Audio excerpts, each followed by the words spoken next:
Okay, well, welcome everyone to the webinar. This is a webinar on clinical academic careers for healthcare scientists.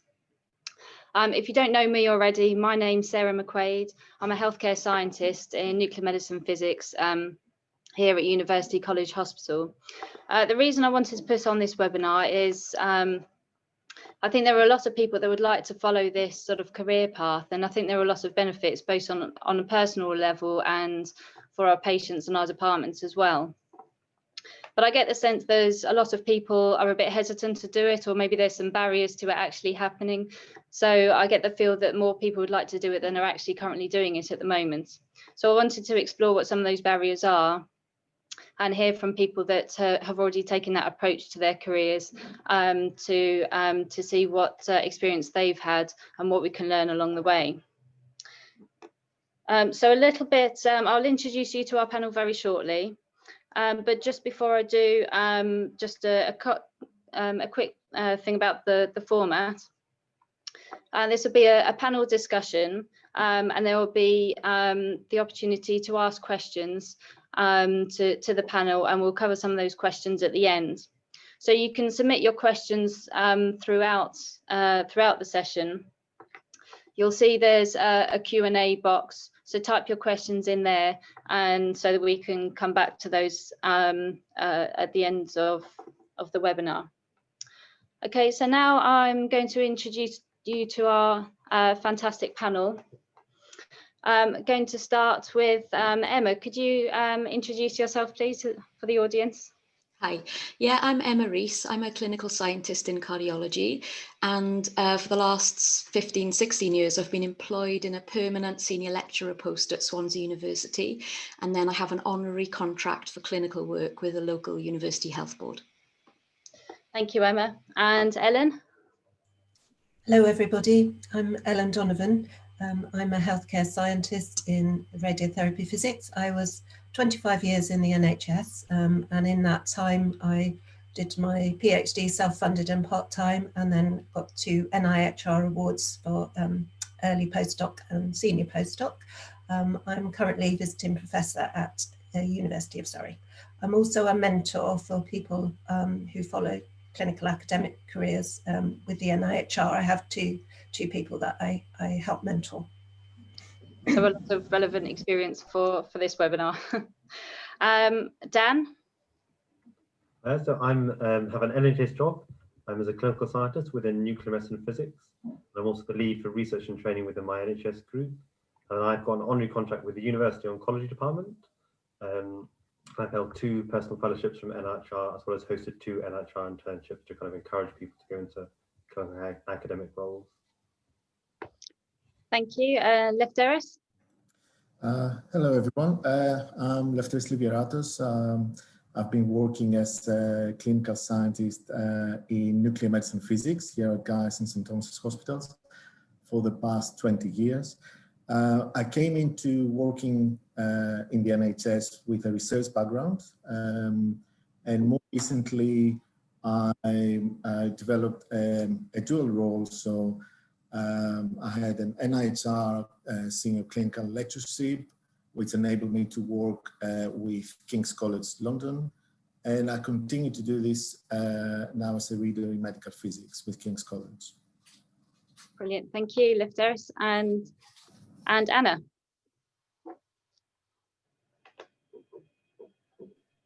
Good morning, everybody. Sarah, thanks for inviting me to come and join the panelists today. So I currently am a principal clinical scientist employed at University College Hospital in the nuclear medicine department. I work alongside Sarah. Previous to that, I did my clinical scientist training in Glasgow back in the 90s, and we were given the opportunity to do a part-time PhD at the same time, and I took that up, and so graduated with a PhD back in 1999. Not long after that, I decided to do various postdoc, so in fact leave the NHS altogether and do some international postdocs and work in academia. My intended short visit went from 2 years and turned into 10 years. I then eventually came back round into the NHS about 8 years ago, which is where I'm working now. And I also too then applied for NIHR fellowships, and I'm on my second one at the moment currently. I'm also a mentor for NIHR Academy members as well. Brilliant, thank you. So we've obviously got a wealth of experience here, and everyone's had sort of different routes in and has slightly different roles now. But if we start with some questions about sort of why do we do it? You know, why have these joint roles? You know, what on a personal level, so what do we get out of it? Anna, can I start with you for that one? Thanks, Sarah, for that question. Well, of course, it's going to be a very personal thing, I think. But fundamentally, I feel that my scientific training, my undergraduate scientific training, inevitably leads into that direction of always having an inquiring mind. So I get a very huge personal satisfaction from being able to take that time to form a question, design an experiment, collect the data, discuss the answers with my colleagues, and hopefully then bring that into some change in our daily practice. But I guess in terms of sort of long-term benefits, now that I have the opportunity to look back over quite a long career, I think what I would say is that it has brought a higher level of engagement in my day job at the hospital.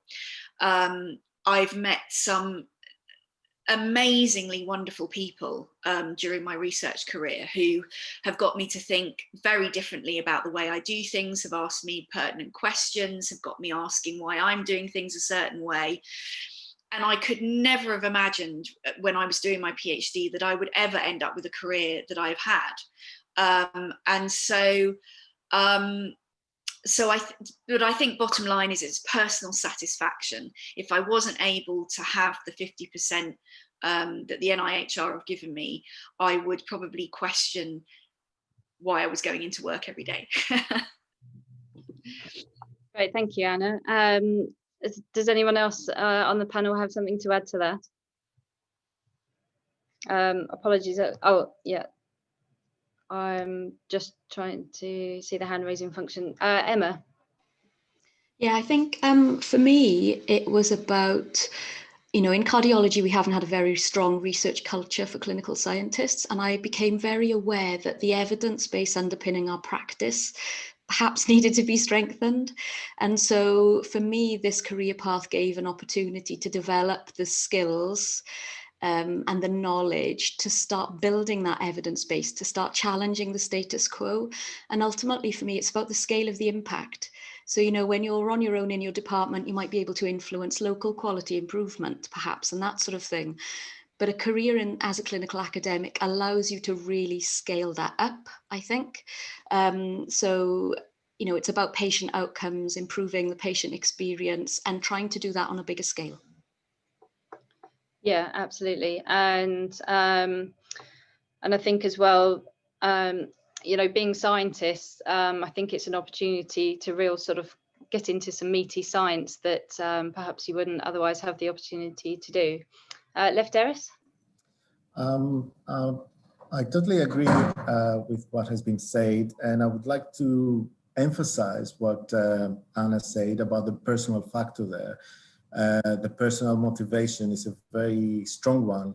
If for anybody who wants to pursue this challenge in a way, working across academia and the clinical service doesn't come always easy. So I think the personal motivation is probably the #1 factor.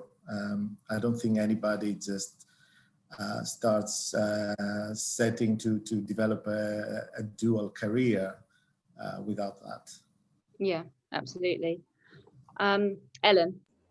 Yeah, I'd just like to second everything I've heard, really. And I think that yeah, that internal drive is really important that everyone's mentioned, you know, wherever it comes from, because as I will, you know, we will comment on later, you know, there are a number of challenges, and you need to have that sort of internal passion and develop resilience to deal with setbacks, and to deal with negotiating your way often through something that's new for an organization, and you might be that trailblazer.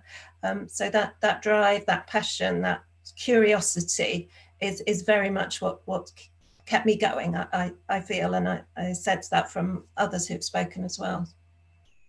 Yeah, thank you. So we've talked about it on a personal level, but obviously there needs to be more than that if it's going to be supported by the department. On a sort of department level, why should clinical departments support this route, or why should academic departments support this route? You know, there could be a perception that they're losing part of a person to go and sort of get distracted by something else. So what do the departments get out of it? Lefteris, can I start with you with that question? Right, thank you. That's a very good question, and a very important one to be clear about before setting up and pursuing something like this. So obviously the resources that a clinical academic can create, they work both at personal level. So you're developing yourself, you're developing your expertise in a subject, but they can also have a ripple effect to others that you are working with. So that's one advantage. So developing expertise in your field, which could probably be used to implement, for example, innovative protocols, innovative aspects of the service back in the clinical department. Of course, that comes with challenges, as we will all probably agree. For example, backfilling your time that you spend in the academic, with your academic activities. And that can be a challenge, of course, but it can also be an opportunity, because if funding is there, it may be possible to backfill with part-time options, or with joint appointments, and that can have an impact to the diversity of the team, of the clinical team. So it may be more diverse in the way they're working together, and bringing new people into the team. And perhaps another advantage will be links with the academia and industry can be enhanced through these partnerships. And again, that can bring access to novel methodology, ability to implement innovation quicker than in other cases. And all that, hopefully, it should create a positive balance against challenges that can be addressed. Okay, thank you. Yeah, all really good points there. Emma, you're coming from a slightly different perspective, where you're primarily academic. Does that sort of change your perspective on this, or does that influence sort of how you need to sort of show those benefits to the department? I think, to be honest, I don't see myself as academic or clinical. It's one role. You know, my clinical work informs the work that I do as an academic, and vice versa. I think that the thing that I would like to add is, you know, not to forget that if we're trying to build these pathways in NHS organisations, we need to think about what's important to managers in the NHS. And that is that we have to demonstrate that this research culture and these clinical academic posts are actually impacting on patient outcomes. And there is some research, obviously, that organisations that have more research intense activities in do have patient outcomes. So I think it's partly for us needing to demonstrate that as clinical academics, we are having that impact locally. But also, I think to think about how we improve value-based care in the department through the innovations that have been described. So, you know, it's all very well to be really into the science and to be passionate about the innovation, but actually, what does that change from an organizational point of view? What value does it add, or how does it improve what we do? I think also, you know, in my career, I've seen lots of talented people leave the NHS. And I think that if we have more opportunities for clinical academics, the benefits will be that we don't lose those talented people, that we keep them in post. And I think, you know, done well, clinical academics can really raise the profile of a department, raise the reputation of it, which then impacts on recruitment and retention. So I think there are lots and lots of benefits personally and for the department, but I think we have to keep one eye on what's important to people outside of our discipline, because when we're trying to sell this to others as something we need to push forward, we have to think about, well, they might have different values than us. Absolutely. Anna? Actually, do you want to let Dan go first? He hasn't. Sure, Dan. Yeah, I was just going to agree completely with what's been said. And also, I think where it works well is where you've got your clinical and academic roles that are nicely kind of intertwined, so they can both help each other. So in the clinical environment, you can see where the issues are, that there should be research. The research side, you can do the work, then feed it straight back into the clinic. So I think that's key for these clinical academic roles. And I agree again with recruitment and retention. It's when you've got a department that's very research active, they're presenting at conferences, writing papers, other people will see that, and it helps to attract staff to that hospital or university if we're going from the university side. Yeah, absolutely. Anna? Yeah, so just building on what Emma described so well is about one of the big things when you apply for an NIHR grant is that they make sure that it aligns with your departmental or hospital strategy.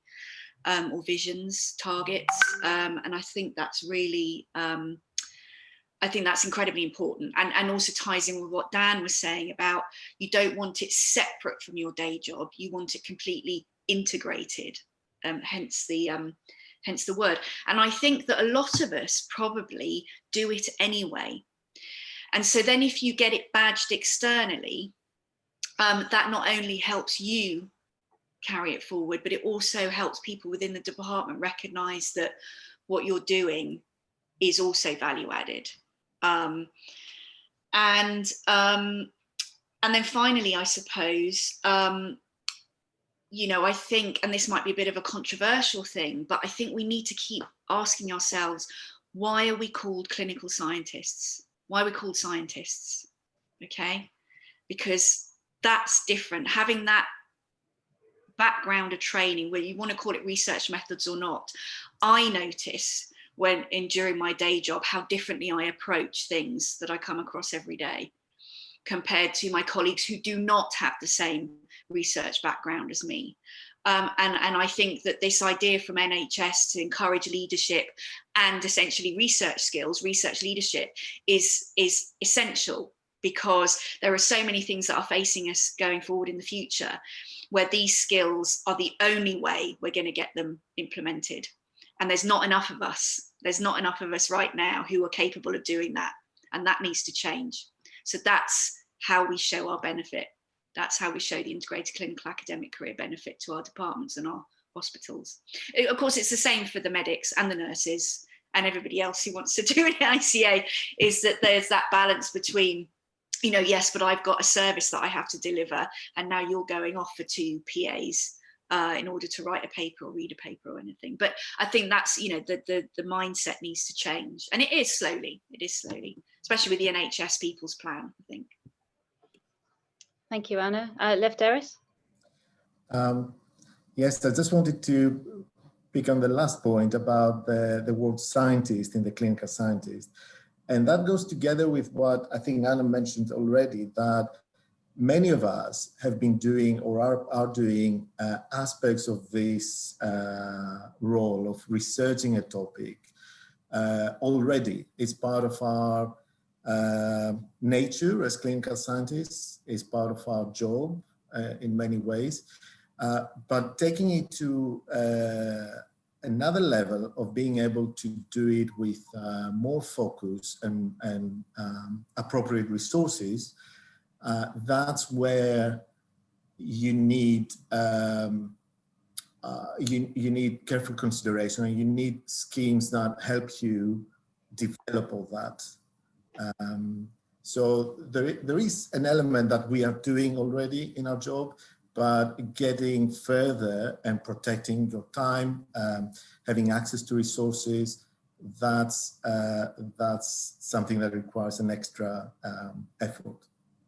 Yeah, and that actually leads us nicely on to the next question I was going to put, which is about opportunities and how do you get started on this career path? And we also have a question from the audience as well. Colin Gibson is asking about how to access funding. Now, we're not going to sort of talk in depth about all the available opportunities, because that would probably take the rest of the session to go through the details. But generally speaking, Dan, if I start with you, how would you get started on this sort of career path, and what sort of support do you need? I'd say one of the biggest ways of getting kind of onto this career path, as lots of us have done as well, is through applying through NHR awards. So I'm sure we'll discuss a bit more of those later.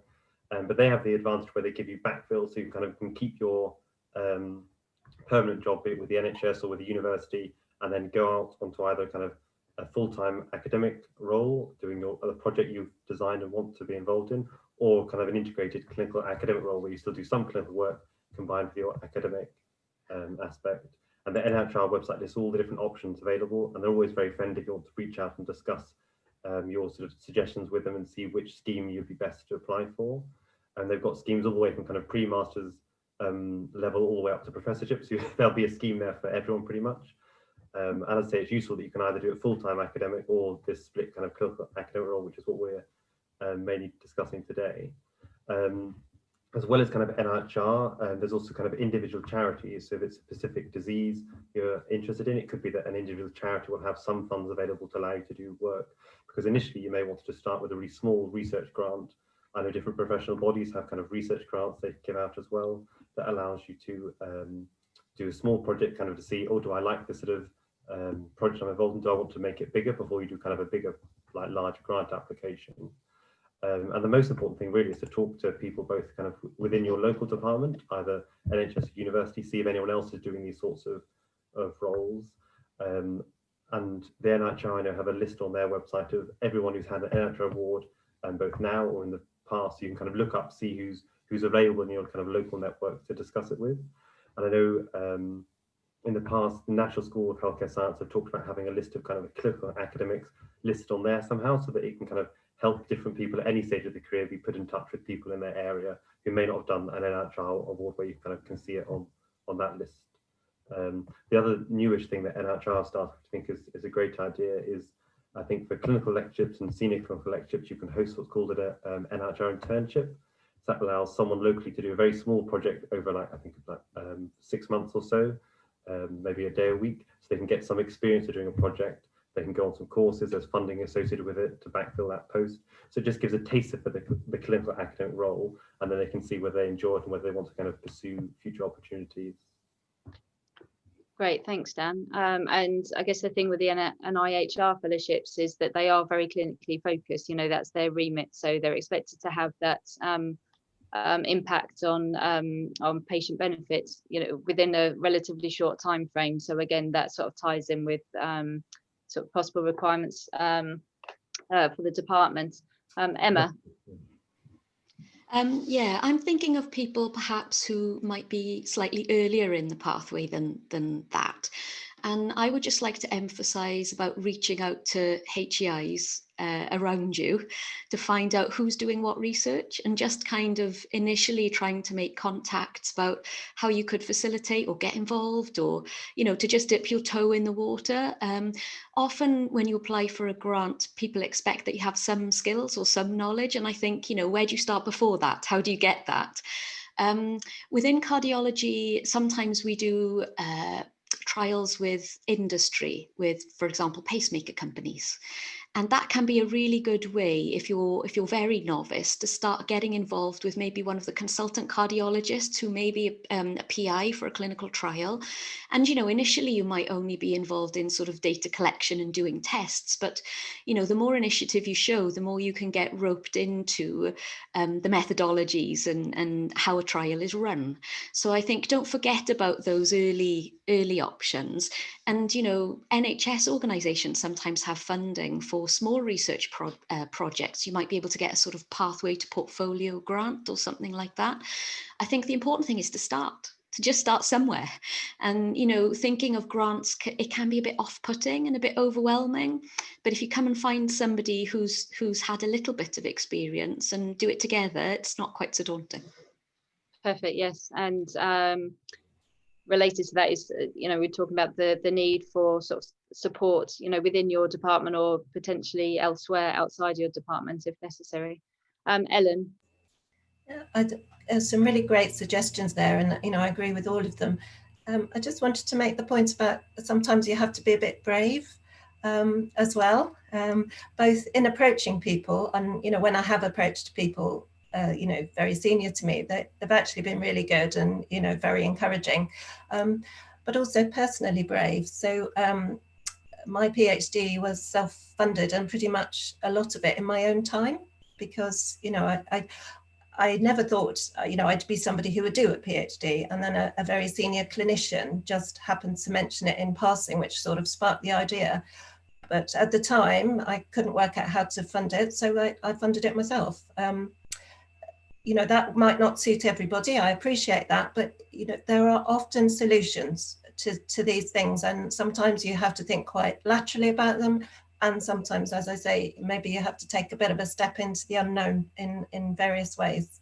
The schemes are great. I've benefited hugely from, you know, NIHL funding, as I think all of us have to some extent on the panel, but those are not the only ways. There are a number of different routes, so don't feel that there's only one way to do this, and do, as other people have said, talk to others, you know, because, you know, you might find an interesting pathway through that you hadn't thought of if you chat to others.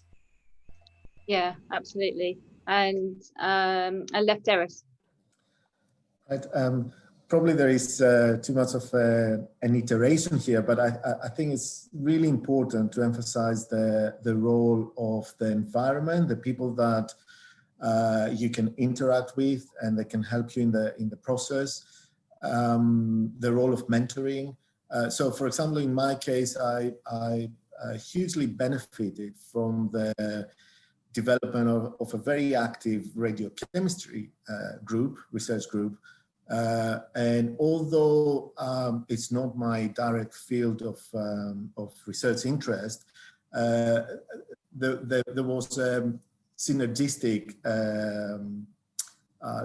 relationship that was developed over the years. So it's really important to look around you and see what opportunities they are there and how you can develop the links with these people and these groups. Yeah, thank you. Lots and lots of really good points there. Ellen, did you want to say something else, or you're okay? No worries. I want to move on to the next question now. About time management challenges. So obviously having two roles, you know, it's inevitable there are going to be pressures on time, and you'll need to have good time management. Are there any specific tips you can give in terms of how to manage those roles and the clinical academic split? Emma, can I start with you on that one? Yeah, this is something I've really battled with. I'm not somebody who's been in a funded training lectureship program. I came in through a back door and a different path and have sort of fought my way to this point. So the way my contract works is that I'm based in the university, and I had to sort of fight to try and retain a clinical role. And because I'm not in a jointly funded clinical academic post, getting the time in the clinical environment protected has been really, really challenging. And it gets to the point where, you know, I make sure it's timetabled, it's in my PDR, it's one of my objectives. As an echocardiographer, I have to do so many scans a year to retain accreditation. So it's really important to me that those times are protected. And because I have a teaching role and I have an academic management role, it would be very easy for me to be pulled out of the clinical environment at times when the academic year is very busy, and I don't want that to happen. So what I would say is, the training pathway and the NIHR bit is organised really well. My concern is more that there's a bit of a disconnect between that and what the career looks like when you're employed. And I think that's why we need these joint NHS HEI posts, permanent posts beyond these fellowships, where those roles, the time of those roles and the objectives for those roles are clearly defined. I find myself, because I'm not in that role, I wish I was, I find myself not quite being able to be a good academic and not quite being able to be as good clinically as I'd like to be. And, probably there's a bit of imposter syndrome in all of us, but I feel so torn. I've also got an innovation and engagement role in the university. So I'm kind of managing a team, I'm teaching, I'm trying to do research, I'm trying to do clinical work. It's really, really hard. So I think it's about that contract. It's about, don't make the same mistake that I've made. Try and make sure that you negotiate a contract where you've got protected time in each environment, and learn to say no. There are, as you develop in your career, there are things that you might have thought are your baby that you want to hang on to, that actually other people can do perfectly well, releasing you to be more innovative and to drive new things forward. If you keep holding on to everything you've always done, that's not possible. Yeah, some really good points there. Just for clarity, I just want to say that HEI is Higher Education Institute. So just because a couple of people have asked that. Lefteris. Well, all these words resonate very deeply in me, what Emma has just said. I think I consider myself lucky because I do have protected time, and I do enjoy being able to work both in the hospital environment and in the research environment. And I think it's extremely important for me that so the one informs the other. And it's very important that the role is integrated. Of course, that leads to issues of time management. And it's not so much the amount of time and the amount of work. You somehow expect that doing a 50-50 role, for example, will result in more than 50% of your time in both roles. I think the problem can sometimes be the exact timing. So how do you manage all these events that are happening along the clinical schedule and the academic schedule? Sometimes it might be difficult to manage the class between the two. But I think this is a little bit part of the nature of the split role. And with good planning, hopefully you can get over these challenges. Thank you, Lefteris. Anna?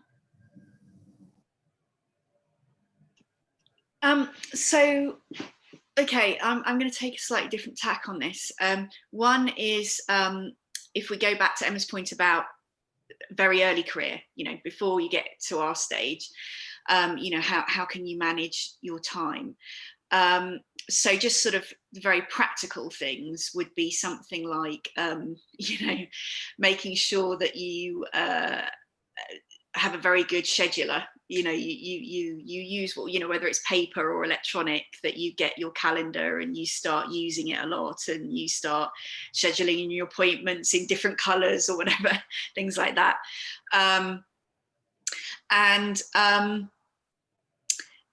Yeah, and you do have to be organized. You have to be really organized. And if there are any time management skills or project management skill courses going on at the hospital, go take them. There's always lots of tips and things. And then moving on, when you do get a bit further up and say maybe you do have a PhD, you are doing a PhD, or you're getting a clinical lectureship. So yeah, there's arguments to be had on both sides, whether you keep them separate or actually if you just see them as a whole. I think Emma was talking as seeing it as a whole. And it also depends on what you get involved in. So now that I'm quite senior, you know, I do teaching and things, and that obviously has to be set against, you know, if you're doing patient sessions or something like that as well. But actually, if we take, you know, our line manager, Sarah, you know, John Dixon has been teaching at UCL as part of his clinical role for a long time. It's just part of his job.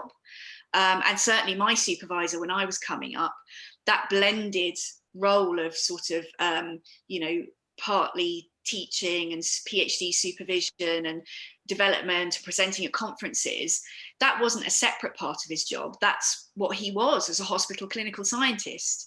And I don't like how it's changed, because that's not certainly why I came into the profession. But in the same ways, you might look around your consultant medical colleagues, you know, they go off and they present papers and they do, well, that's us too. That's us. It's not separate. So that's how I feel. But then just on a very practical thing is, yeah, just be organized, use whatever electronic organizer, get all those self-help books about how do you make your time efficient and all that kind of stuff. I find them quite helpful. Okay, thank you, Anna. Dan? Yeah, just a quick point, really. I agree with everything that's been said. I think, yeah, the organisation is very key. And the other thing that you have to do is kind of set expectations, both on kind of the clinical and academic side, that by definition, if it's a dual role, you can't possibly do the same as someone who's working 100% either in academia or in clinical. So like your kind of academic output or your clinical output is going to be different to someone who's there 100%. So I think you have to make that clear to whatever management, whatever structure you have kind of above you.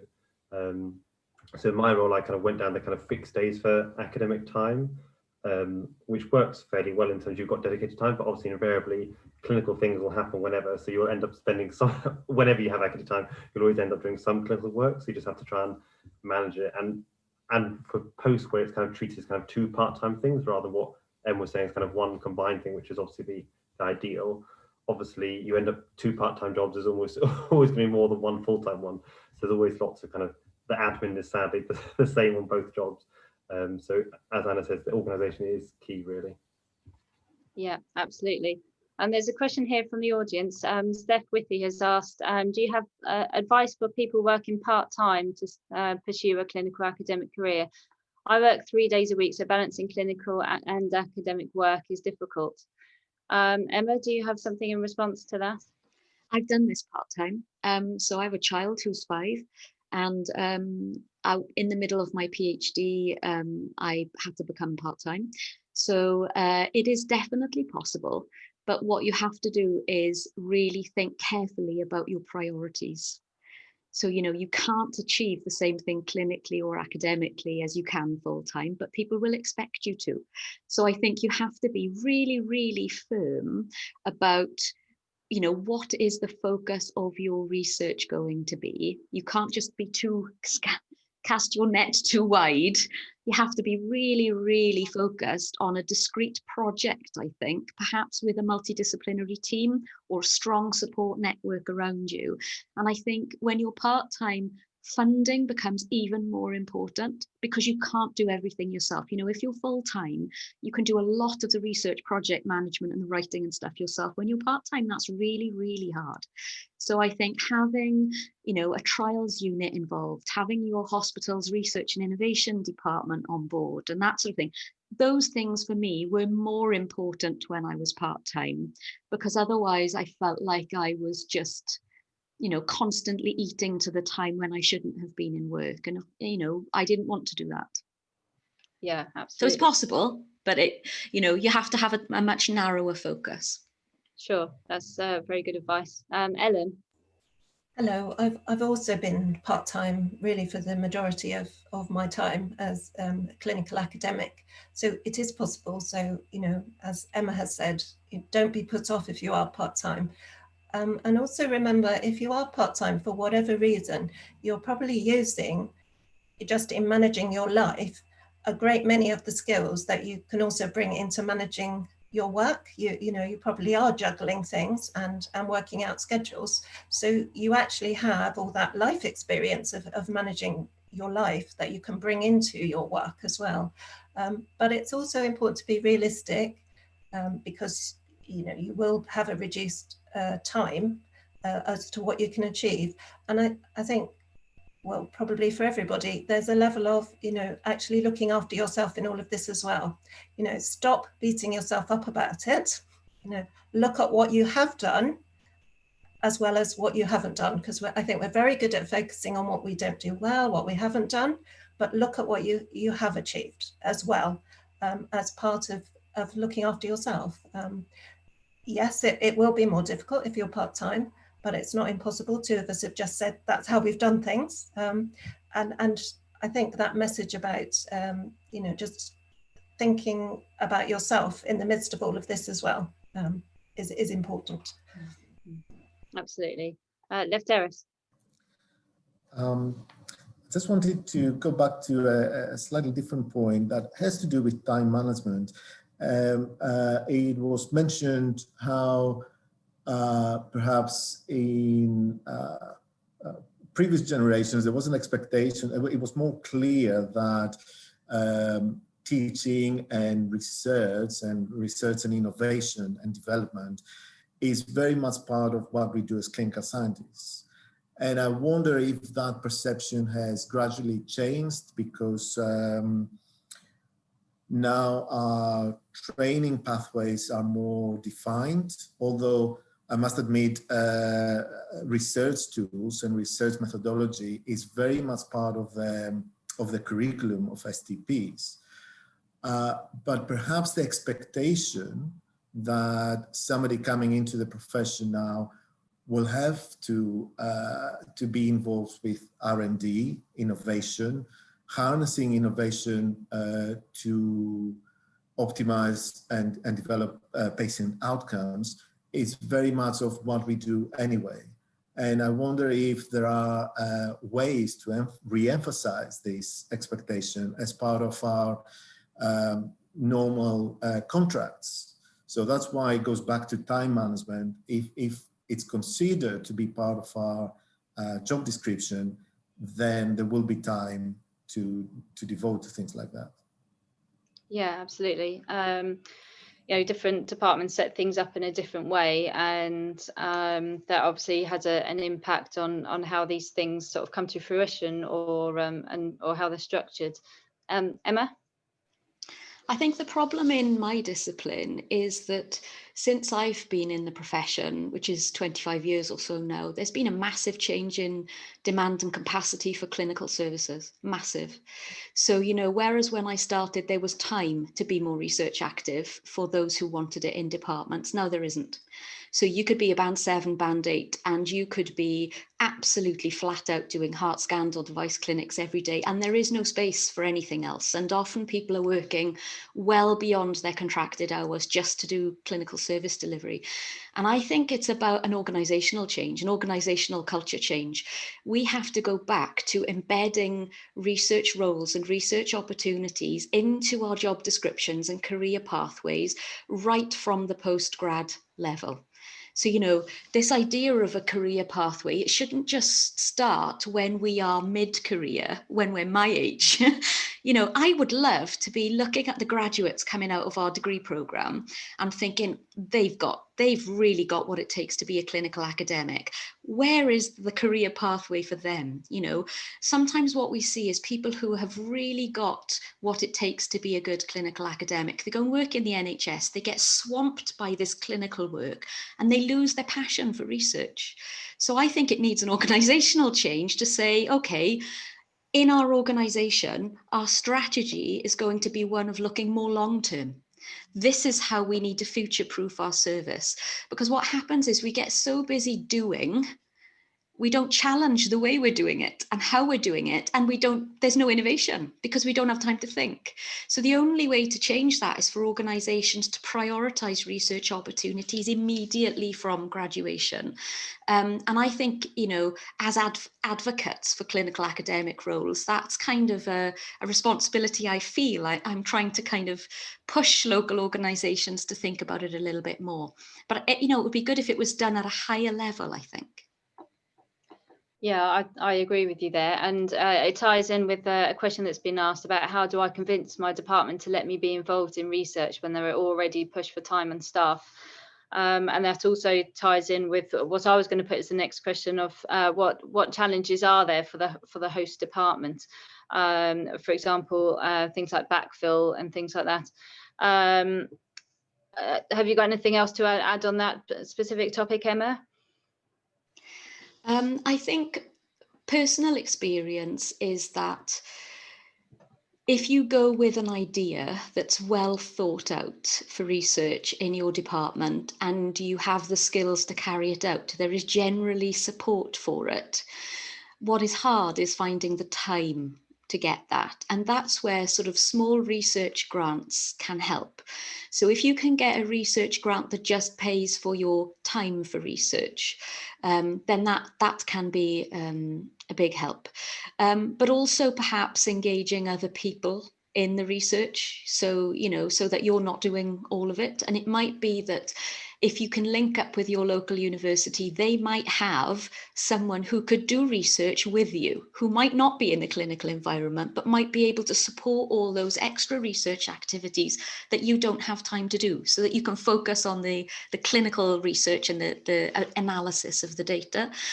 But I think it comes down to what we said at the beginning. It's about demonstrating to your department what value it adds. So if you start with things like service improvement, quality improvement, and you're able to demonstrate the benefits of that to the service and the organization, you start to have an environment where research is more welcome, where people are a bit more open-minded to that sort of thing.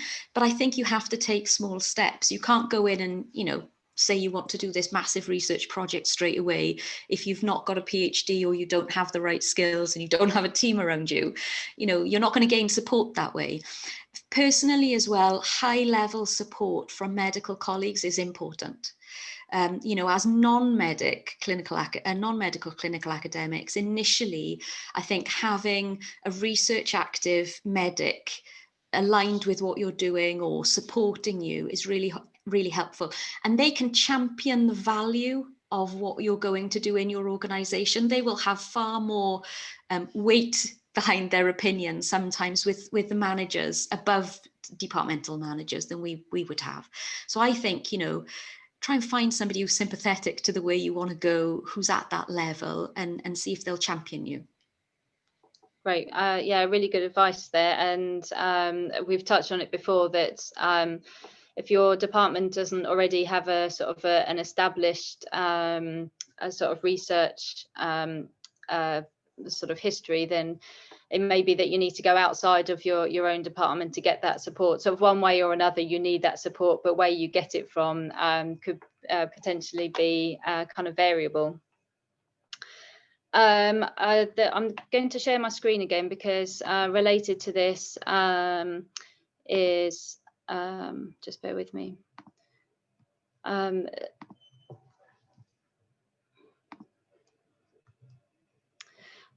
hope you can see my screen now. This is from Jane Freeman and Kerry Davies, who put a survey out to healthcare scientists. They obviously had the sense that there were more people that wanted to choose this career route and hadn't. So they generated this word cloud from responses. So that they had 170 respondents. So that it's quite a bit of input. Obviously, there's a lot of words here, but you can, if you spend a bit of time looking at it, you can start to see sort of some of the concerns that people have. Whether it's your own time or sort of resources within the department. You can see that there are quite a lot of sort of aspects to it that sort of do need to be addressed when sort of embarking on a career like that. I'll leave that up just for a moment to have it in the background as we carry on talking. Do any of the panelists want to comment on that or add anything to that point?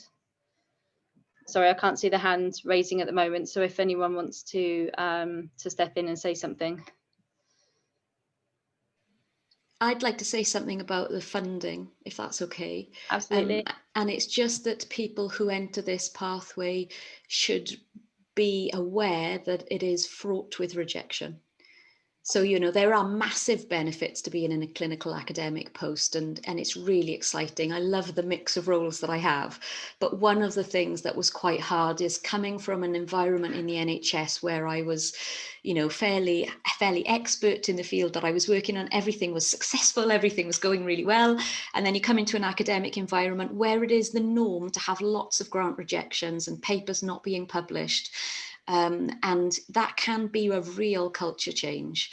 So I think, you know, funding is important, and, you know, we've talked a little bit about where you might go to get funding, but it is also important to recognise that lots of research, clinical research, happens without funding.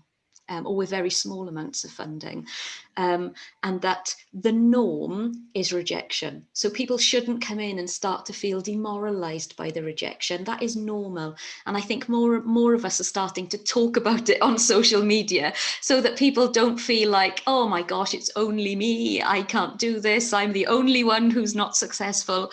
You know, we're all in that same boat. And charities are improving, I think, the number of opportunities they're putting aside for non-medical funding for projects that scientists lead. But it is still really fiercely competitive. So it's worth having that, knowing that environment before you come into it. Yeah, absolutely. Lefteris.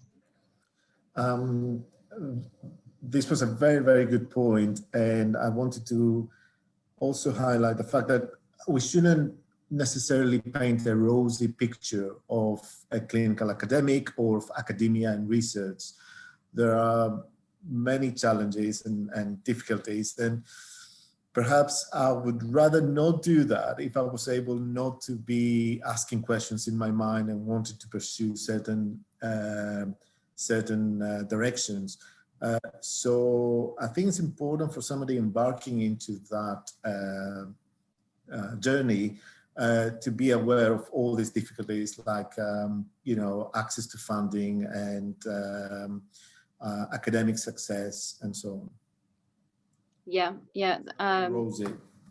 Yeah, absolutely. And that actually leads me on to the last question I was going to put to the panel, was what was your best failure? We've talked about the fact that in academia you do expect rejection, but is there anything particularly that's actually good that's come of it?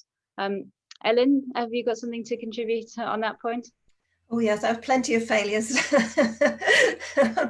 So it's, I guess failure is an interesting word, isn't it? Maybe setbacks, you know, and overcoming setbacks. So thinking about this, I was starting to write a list, which was building up. And so how I initially introduced myself possibly looked like this lovely stream from, I started the profession, I did my PhD, I got a couple of awards, and hey, look, now I'm visiting professor at the University of Surrey. Well, it was not like that. You know, there's, you know, if you were to draw the picture, it's full of lots of ups and downs, and then periods when actually nothing much happens. You know, it wasn't up, wasn't down. And I suppose it's with each of those setbacks, can we call them setbacks? I'd rather call them setbacks. With each of those setbacks, it was actually learning over time, and this took me quite a long time to learn, to just kind of stand back from them and from that whoosh of emotion that happens when, say, it was my first grant that came back absolutely savaged, you know, and, you know, put it in the drawer, come back to it, and then say, okay, what was it about this that, you know, that was reflected? Now, there will be things over which you have control. So that first one, I hadn't prepared it properly. The research question probably wasn't robust enough. I hadn't talked to the team enough. I was completely at sea about exactly how you should do the finances properly, and I hadn't networked. So there was a huge amount of learning around that. But it's also fair to say that grants are not successful, even though they can be very well written and actually fulfill all the criteria just because of all the constraints on finances. And I think that can be quite hard to take, actually, when you know you've done something very, very well, the team is good, the question is good, but there just isn't that pool of money to fund everything that's quite excellent. And it comes back to trying to develop that internal resilience, I think. And just sometimes you have to accept going in a maybe slightly different direction, or sometimes even just to take a step back for a while. So one other thing I did at one point when I felt I just got really blocked with everything is I took a career break. So this wasn't for caring responsibilities, you know, nothing like that. It wasn't to travel the world. It was actually, I just stepped out for a bit to clear my head and just take some time out. So I stopped work for a little while. I mean, I appreciate that's not possible for everybody, but I just want to demonstrate, you know, that there are options other than remaining on the treadmill. And that was actually quite a creative period for me. I wasn't actively thinking about anything, but when I came back, within a year, I'd put my first NIHR fellowship together, which was then successful. Now, this is not right for everybody, but for me, that almost that pattern that I developed of stepping out for a while and then stepping back. And I know not everybody can do that, but there might be some other way in which you can create headspace in order to think about what's going on and where you might want to go. But certainly the path is not smooth, but I have tried to learn from everything that's happened, good and bad. And over time, I think you do build that resilience, and you have more to look back on and see, you know, where you've been able to make changes or move direction, or just get perspective, really. Yeah, that's some really good points there, and it also sort of highlights that everyone's career path has been different. There isn't a sort of standard do this, and it works. Everyone's experiences have been different and have come about it in different ways, and have found their own paths through. Thank you for that. We're coming to the end now. We've had a few questions, but a lot of them have actually been answered as we've gone along. There was one about career progression and the how is your career progression and the nature of your clinical work, i.e. more routine stroke development based, differed from your full-time colleagues? So this was obviously in relation to the part-time working discussion we had a bit earlier on. Emma, would you be able to comment on that? Sorry, could you say that again? I wasn't quite sure what the question was. Yeah, sure. How has your career progression and the nature of your clinical work differed from your full-time clinical colleagues? So when I was part-time, I had to make a decision about which clinical areas of cardiology I was going to focus on.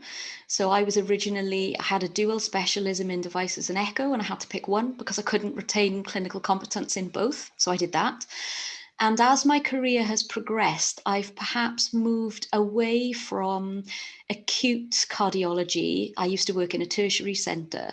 And because my clinical research focuses more on point of care testing and improving community pathways, I have established new services out of the NHS that the NHS can access. So the clinical work that I do now is in a health and wellbeing academy in the community. It's a scientist-led service that I set up. It's, you know, we see private patients, clinical trials, all the rest of it. So my work is very different now than my full-time colleagues in the NHS. I miss the acute side, but there are so many more advantages to pushing forward with novel pathways, and it fits the research that I'm doing. So I've had to choose. Yeah, absolutely. So most of the other questions that have come through have been answered by panelists. Thank you, Anna. You've been typing in a few answers to questions. If anyone's got any more questions, then or want any more detail, then please get in touch with me, and I can potentially forward questions on to the panelists if there's something that comes up after the event. I just want to finish off with, we've talked about some of the challenges, but is there anything that we can do differently, or is there anything that needs to change, to encourage more people into this route? We've touched on this a bit, but Emma, do you have anything more to add on this topic? I think a lot of investment and support has gone into developing clinical academics through training fellowships and that sort of thing. My real concern is that we're going to lose all these trailblazers because there aren't sufficient permanent posts, tenured posts out there for them to move into. So I think the next phase that organisations need to think about is properly funding joint NHS and clinical academic posts that are permanent. So I think that's definitely somewhere where there could be improvement. The medics also have a different salary scale for clinical academic roles, and I think we really need that. The salaries in a university and the NHS are not the same. And if you're working at a senior level in the NHS and you come to an academic environment, you probably take a pay cut. So I think we need a separate clinical academic pay scale for non-medics who are following that route. I also think that we need to embed research roles more firmly for people immediately they come out of the training program. They have research and innovation built into their degrees and then they lose it over a few years. So I would really like to see that organizations strengthen that. People need objectives that are research or quality improvement related. And then I'd also like to see, the NHS sort of embrace these a little bit more fully. I think the universities, well, at least from my point of view in the universities see definite benefits of having clinical academics because it gives researchers access to a clinical environment and translational research, which is massive in a university, but not all NHS organisations see the value of an academic person going in yet. So I'd like to see that change. Yeah, these all sound fantastic, and maybe that's something as a community we can start working towards, and I think there would be sort of big benefits on both sides from doing that. So we're time's just about up now, so I want to say a massive thank you to all of the panelists. There were some really interesting comments there and some good discussion. I've also had some contributions from other people who couldn't attend today, but I want to say thank you to Owen Driscoll, Maria Payton and Jane Freeman, who have also contributed. Thanks very much to IPEM for hosting. That's made this possible. And the final thing is to say there'll be a survey sent out with an email to attendees after the event. I'd appreciate if you could fill in the survey to give me your thoughts and any ideas on future topics to cover. So there will be more seminars in this series, so absolutely tell me what you want to hear about, and your topic might appear in the next webinar. So watch this space for future webinars. So thank you to the panel once again, and goodbye.